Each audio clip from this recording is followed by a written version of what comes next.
Budapest City Park, 1882, and I stood watching the sun set while reciting Goethe's Faust to my friend Szigety when the vision struck me like lightning. I saw the rotating magnetic field, complete and perfect, spinning in empty space, and more than that, I understood something about the nature of electrical energy itself that should disturb you deeply. When you flip a light switch, the energy that illuminates your room does not travel through the wire, and it never did. 1/10 of a millimeter per second is how fast those electrons in copper actually crawl, which means a snail moves 50,000 times faster. At that pace, an electron leaving your power station would take longer than your lifetime to reach your home, yet the light comes on instantly. Most scientists, engineers, and industrialists I ever met believed electrons carry electrical energy like water through a pipe, and they were all wrong. Thomas Edison believed it, and the investors at Westinghouse Electric believed it, until I showed them otherwise. Even today, this misconception persists in textbooks and classrooms around the world, which brings me to what I discovered. The energy is not in the wire, and the energy was never in the wire. Every motor, every lamp, every telegraph that has ever operated received its power through the space surrounding the conductors rather than within them. The wire is not a pipe, and the electrons are not water, because they are participants in a phenomenon they do not control. What actually happens is a dance of invisible fields through what appears to be empty space.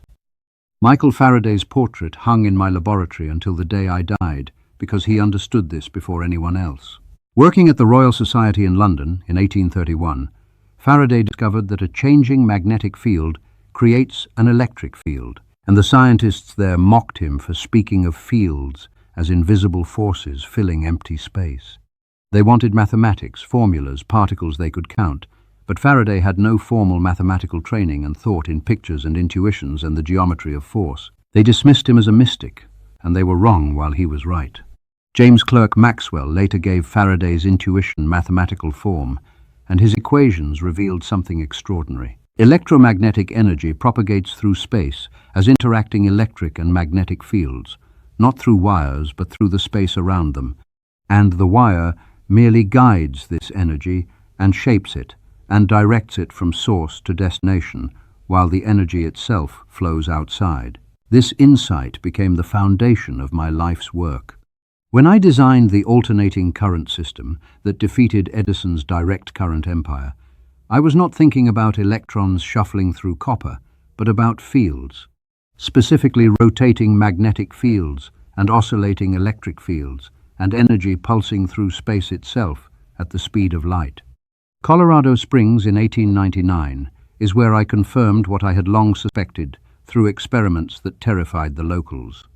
My magnifying transmitter generated millions of volts at frequencies of 150 kilohertz, and the apparatus was enormous, with a conducting aerial 142 feet high, topped with a copper-covered wooden ball connected to a transformer 52 feet in diameter. Lamps nearly 2,000 feet away lit up with no wires connecting them to my equipment. The ground itself would sometimes glow with pale blue light as St. Elmo's fire danced across the prairie grass, and horses in nearby stables would receive shocks through their metal horseshoes and bolt in terror.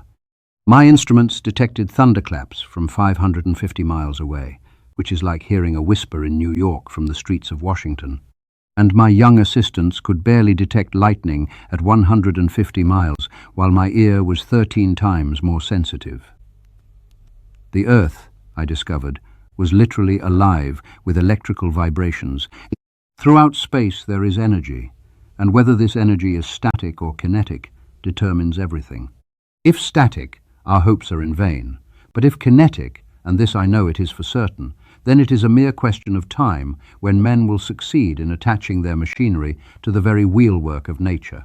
What actually happens when electricity flows is something the textbooks still fail to explain clearly. When you connect a battery to a circuit, the battery's chemical reactions create a separation of charge at its terminals, and this separation produces an electric field that extends outward from the battery, not through the wire, but around it, through the surrounding space. The moment you close the switch, this electric field propagates outward at the speed of light, and the magnetic field follows perpendicular to the electric field, created by the motion of charges responding to that initial impulse. These two fields together carry the energy, and a British physicist named John Henry Poynting described this mathematically. The Poynting vector shows the direction and magnitude of electromagnetic energy flow, and what should break your intuition entirely is that this energy flows not inside the wire, but outside it. The wire is a guide and a channel for the field, while the electrons inside barely move at all. Your own neurons use the same principle, and this is where it connects to something you experience every moment. The action potential in your brain, the electrical signal that allows you to think and read these words and understand this idea, travels at 270 miles per hour, while the sodium ions carrying that signal crawl far slower than the electrons in copper wire. The signal is in the field, propagating along the nerve membrane like energy propagates along a wire, which means you think with fields rather than particles, and my insight is literally inside your head. Alternating current is the system I championed against all opposition, the system that now powers your civilization, and what happens with it reveals everything about how electrical energy actually works. Direct current makes electrons drift slowly in one direction, which is tedious and inefficient over long distances. Edison clung to this because he could not see past the particle to the field, and he electrocuted elephants to prove alternating current was dangerous, while funding the electric chair to associate my invention with death. Edison was a businessman who understood patents and profits, but I was something else entirely.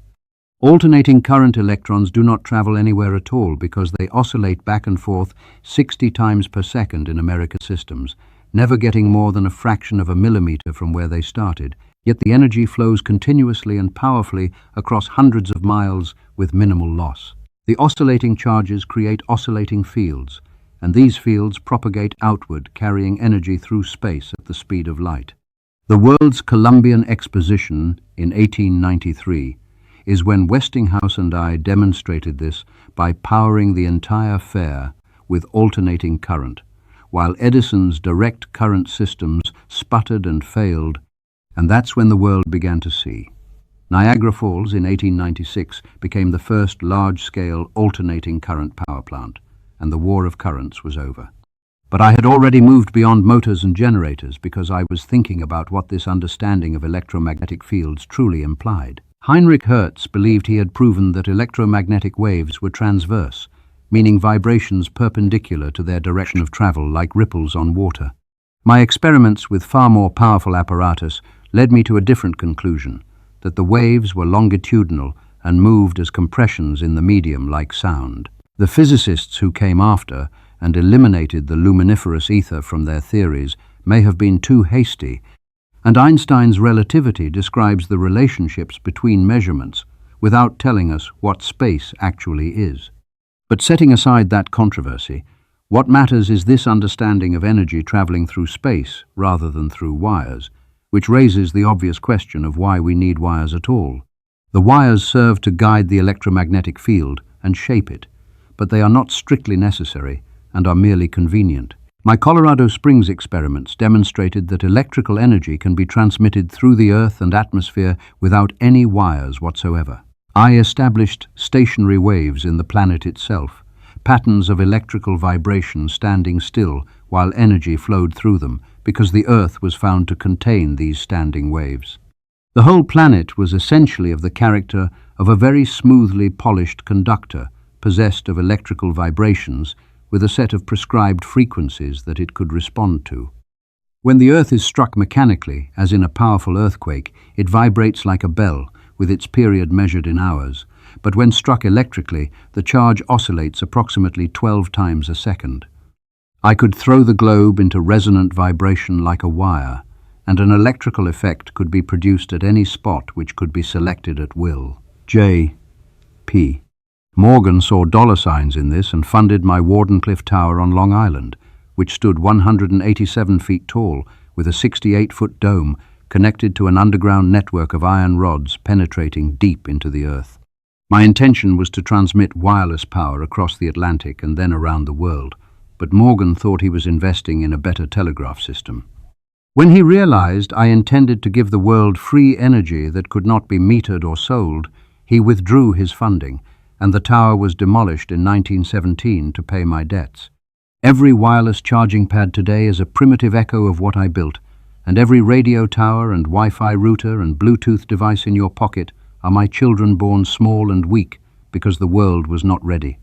26 miles is how far I transmitted power without wires in 1899, but today the most advanced wireless chargers work across 3 inches, which means in some ways the technology went backwards. But the principle remains true, and it changes how you must see everything around you. When you look at a power line stretching across the landscape, you should not think of it as a pipe carrying energy inside it, but as a guide shaping the electromagnetic field that surrounds it. The energy flows through the space between and around those lines, directed by the conductor's presence, but not contained within it. When you plug in a device, you should not think of electrons rushing through the cord, but of the cord establishing a pathway for the electromagnetic field and allowing energy to flow through the surrounding space into your device from all directions. When you send energy through a wire to a resistor like a lamp or heater or any device that converts electrical energy to heat, the common picture says energy flows through the wire into one end and gets consumed as it passes through, but the truth is entirely different. The energy enters the resistor from the outside through its entire surface, flowing inward from the surrounding electromagnetic field, and the pointing vector points radially inward into the resistor from all sides perpendicular to the current flow. This seems to violate everything intuition tells us about circuits, but intuition is simply another name for familiarity. We are familiar with water flowing through pipes and unfamiliar with fields propagating through space, and we impose the familiar picture onto the unfamiliar phenomenon and mislead ourselves. I never made that mistake because from the beginning I trained myself to visualize what is actually happening. My brain is only a receiver, and in the universe there is a core from which we obtain knowledge and strength and inspiration. And I have not penetrated into the secrets of this core, but I know that it exists. The images I saw in that Budapest Park were perfectly real and tangible to me, and for the next 2 months I was in continuous ecstasy, drawing diagrams and calculating and perfecting. My professor at the Polytechnic School in Graz had told me the rotating magnetic field was impossible because it would be equivalent to converting a steadily pulling force like gravity into a rotary effort and was a perpetual motion scheme and an impossible idea. But instinct is something which transcends knowledge, and 6 years later I built exactly what I had envisioned, and it worked perfectly.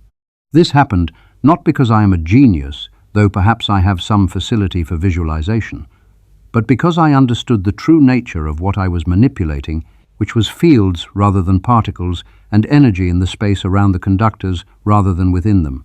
The SI unit of magnetic flux density bears my name now, and I was nominated for the Nobel Prize in Physics and watched it go to Guglielmo Marconi for work that infringed my patents. The United States Supreme Court eventually ruled in my favor, but that was in 1943, after I had died alone in a New York hotel room.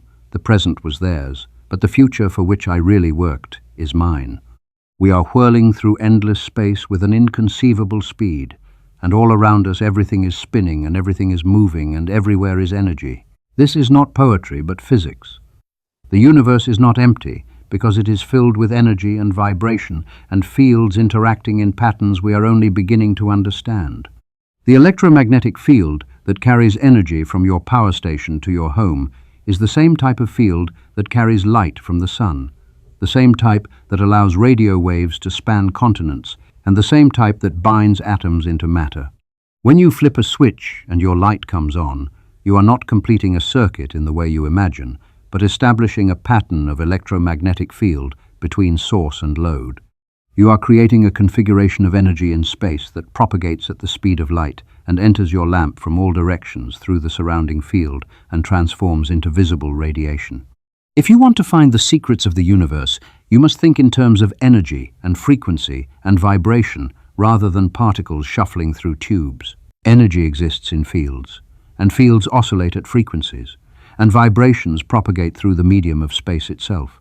The economic transmission of power without wires is of all-surpassing importance to man, because by its means he will gain complete mastery of the air and the sea and the desert. It will enable him to dispense with the necessity of mining and pumping and transporting and burning fuel, and before many generations pass, Our machinery will be driven by power obtainable at any point of the universe. This vision has not yet been realized, but it will be, because everything that was great in the past was ridiculed and condemned and combated and suppressed, only to emerge all the more powerfully and all the more triumphantly from the struggle. That is what electricity really is, not electrons trudging through copper or particles carrying energy, like mules carrying grain, but fields that vibrate and oscillate and propagate through the fabric of space, connecting every power source to every device and making the invisible substrate of the universe serve the needs of humanity. The wonders of yesterday are today common occurrences, and what seems impossible now will be the foundation of tomorrow. When you finally understand that the energy was never in the wire, and when you see the fields dancing through the space around you, invisible but absolutely real, you will never look at a lamp or a motor or a simple copper wire the same way again. You will see what I saw in Budapest as the sun set over the park, while I recited Goethe and watched the rotating field spin in my mind's eye. You will see the universe as it actually is,